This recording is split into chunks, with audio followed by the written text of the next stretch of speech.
Good day. Now, I'm going to discuss to you about a shell and tube heat exchanger problem.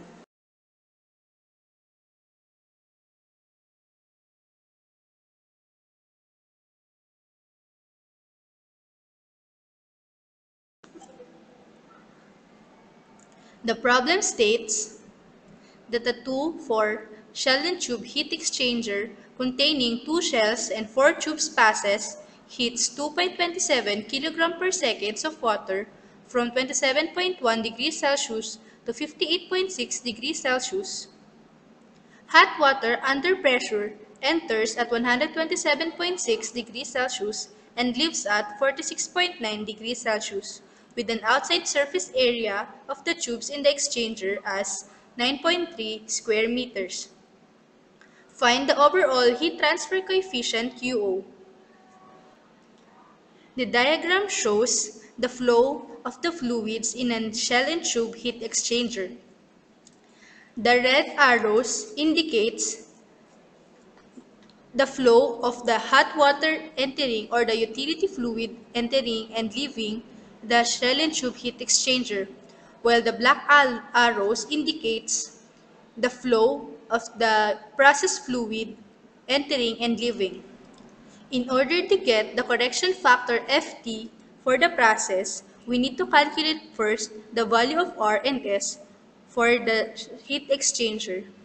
For R, we calculated R as 2.5619 and for the S as 0.3134.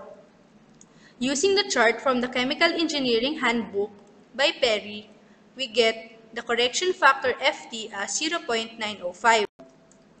In order to get the value of log mean temperature difference, we use the equation shown. Thus, the value of log mean temperature difference is equal to 39.41 degrees Celsius. Then, the mean temperature for the process fluid is equal to 42.85 degrees Celsius. The difference in temperature will be equal to 31.5 degrees Celsius. Then, the specific heat will be based from the temperature mean of the process fluid, which is equal to 4179.8 joules per kilogram Kelvin.